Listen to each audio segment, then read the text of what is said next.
Good morning, sir. Good morning, Mr. Earlier this morning, because this is news on the street, Okay. we had to news that happens on the street that people come here and speak about, and the national and international news. But an APC man came here and said that Bola Tinubu means well for Nigeria. But the problem that he has is that some opposition are sponsoring protests and are making the country ungovernable for him. Now, do you agree with that statement? I don't agree. I don't agree. I'm not an APC member. Yes. But I supported Tinubu in 2023, and I have my reason. Yes. And my reason still stands. Okay. And I don't regret it. Well, that's right. Because I can put him there. Now try to correct him. Yes. Try to tell him the right thing to do. Okay. So I will not throw out a baby with bad water. Yes. So my reason still stands why we put him there. So we will continue to shout until he will hear our voice. So if he do it good, fine. If he doesn't do good, 2027 is there. We remove him. But that President Tinubu mean well for Nigeria is half truth. If you say Tinubu mean well for Nigeria, he remove subsidy. And he now started using the money we receive from subsidy removal judiciously. I will agree with him that he mean well for Nigeria. Yes. But as far as I'm concerned now, he removed subsidy. Money removing from, we gain from subsidy removal. I've not seen the impact. Okay. When Jonathan removed the subsidy, you know, when Buhari was there, when Buhari removed subsidy, people kept quiet. And people were complaining that when people don't talk about it, when Buhari said that he removed subsidy or something about subsidy, I said, should I tell you why? I said because war of subsidy, Jonathan has fought it to some extent. Yes. People have been aware of what they call subsidy. When Jonathan first of all mentioned subsidy, that was when so many Nigerians, they don't know the meaning of subsidy until Jonathan mentioned it. Yes. So people have been aware that there is something called subsidy. They have known, and Jonathan did it in the way that I like. Even when he removed the subsidy that time, I supported him because he carried out some sensitization. He sensitized people. Yes. He let them know what they call subsidy, how he has been benefiting the rich man, how the poor man are not benefiting from it, how people have been hiding under it to perpetrate their corrupt activities. So I like the way Jonathan did his own subsidy removal. And after that one, he created what they call swappy.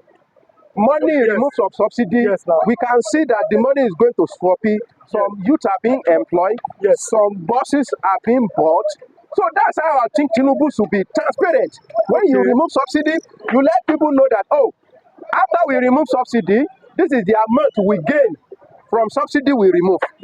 There's something called excess crude oil. The money they gain from, okay, this is the benchmark for crude, for crude price, but fortunately the price go up. Okay, that's what Obasanjo did. Okay, the money that we are gaining from it, let it be put in a particular bank. So I don't know what will cost Tinubu also to say, okay, after we remove subsidy, this is so amount we are gaining. This is what we have been doing. This is where we keep it. But the money are just being shared among the politicians. For instance, he told us money going to state allocation is increased. Yes. I will not, because of how Nigeria is being governed, I will not say what he did is bad, but he should check what those governors are doing with it. If the money is given them is not justified, we go back to the old money we are giving them, then look for another way, to spend the money we are getting from subsidy removal judiciously. Be transparent that, see, Nigeria, this is what we are doing before, but it's not work. This is what we are going to do. The money, I will not support go back to subsidy. Me, you have to see me, because we have been prepared for it before. Another thing that I see that Tinubu did wrong is when you remove subsidy, people are breathing heavily. They have not been able to catch up. You still went to electricity. You still went to electricity. The burden is just too much. Why not be doing it small?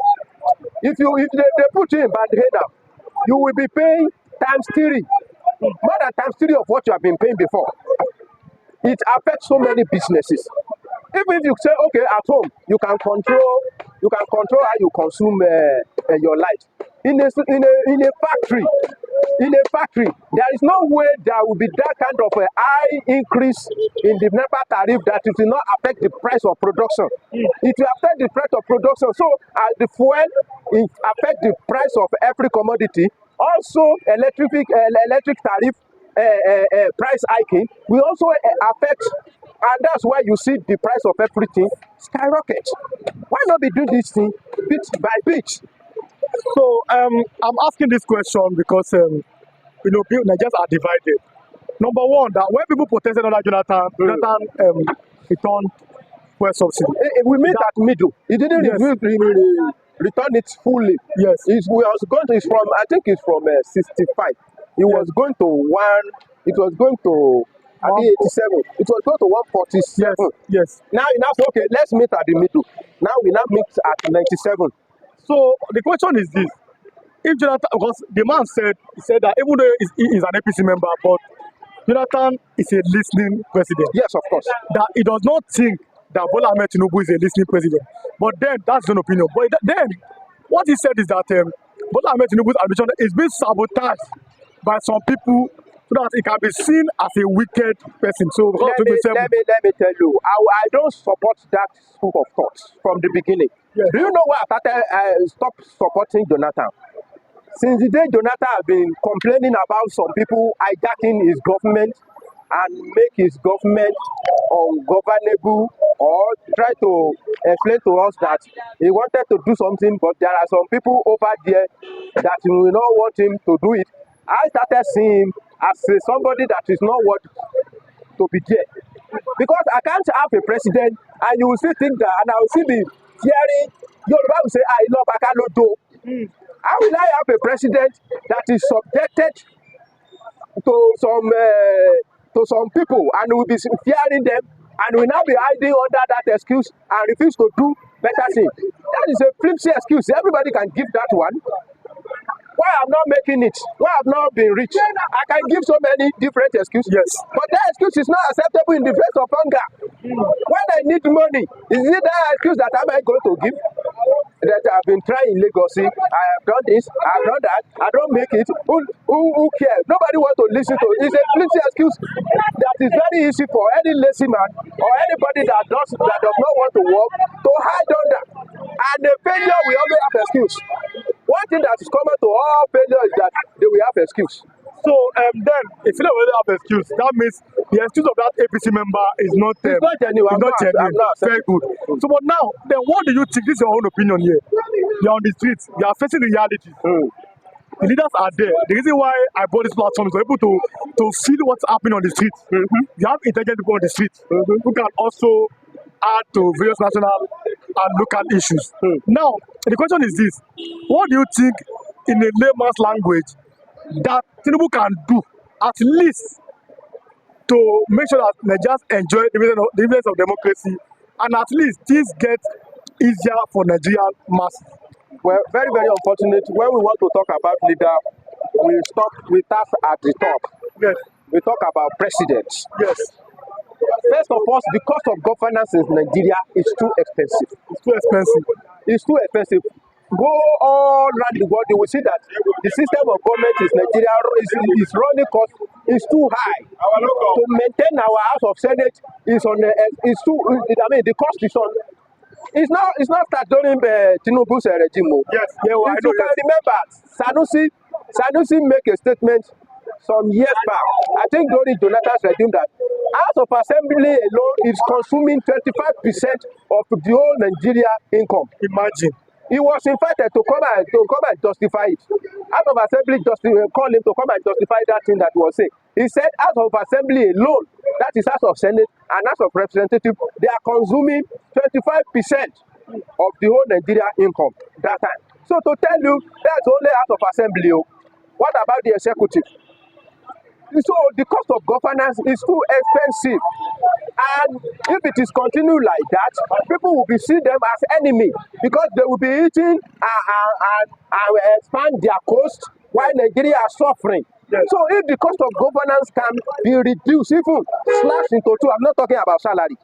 I'm talking about all these big allowance. You cannot come here and deceive me that there are some governors said that they will say I don't collect salary. Aregbesola in Osun State, he said I don't collect salary. What is salary? How much is the salary of the governor compared to this thing, security allowance? So they know where they hide to siphon Nigeria monies. So what he needs to do, he knows that all these expensive, governance they are running. They know how to cut it down. Yes. You have so many ministries, we have not been able to maintain that one. You still go and create another one. Another minister, another farm set, another building, another people will be employed, and government will be paying them money. Ambassador Koja àti ìdá ẹni mo lọ pagada bí awúwá. We are complaining about the cost of running governance. We are still creating more problem. They know what to do. Then if it is about security, don't let us be deceived. Tinubu know about people that are disturbing us insecurity. He know them. They know where they hide. Tonji in Zamfara is usually come out every day to talk. Yes. They know where they are. I'm even asking a question that we saw the amount of security that were deployed during this protest. Yeah, okay. Now, if that kind of amount of security is being deployed around Nigeria, that means we are not going to see any form of insecurity anymore. Let me tell you, if Nigeria are ready today that they want to face out bandits, let me tell you, they will do it. Okay, but now ask me, what are they doing about it? The same people, what people have been complaining during Jonathan's regime, that which war are you going to use against this terrorism? Is it defensive? Is it aggressive? Is it defensive or is it aggressive? If you want to do, to me, if you want to do it now, look for good amount of money. So, okay, this money we designate it for combating insecurity. Yes. This is where we are going. Yes. We are going to Zamfara. What does it continue to arrest Tonji? Wadume that was released the other day, he spent some months in the jail. He was released. Tonji is there, bragging every day. If they arrest one terrorist today or one bandit, say Gumi will come back to defend him, and nobody will arrest him. So they know them. Now them. They know them. If they want to tackle insecurity today, they know, okay, look at another problem that is preparing itself now, and they don't address it. Go to Southeast. Every day, Samuel Epa in Finland, he come out with different degree, and his degree is effective there. Another new degree that is coming out is to shut down every government parastata, every government activities for a whole month in the Southeast. And our president has not come out to say anything about it. Whether he will carry it out or will not carry it out, nobody knows. So what is happening there is another thing. It was not addressed. Because I don't see them coming out to address issue relating to what is happening there. And I'm afraid, Peter Obi said, are we fighting war? If we are fighting war, let's declare so everybody that we know that we are fighting war. That statement is a response to something. He saw something. He's responding to something. What did he say? I don't know. But immediately, not too long after he do that, they went to kill police in Imo State. And I've not heard that our government come out and address a situation like that and talk anything tangible or make any arrest or make any tangible movement in theirs. They just leave it as a coded war and they are fighting it, and until it degenerates to another thing. Very, very unfortunate. Okay, thanks for coming. And we have you next time on this platform. So I want you to kindly subscribe, on notifications, like and share with others.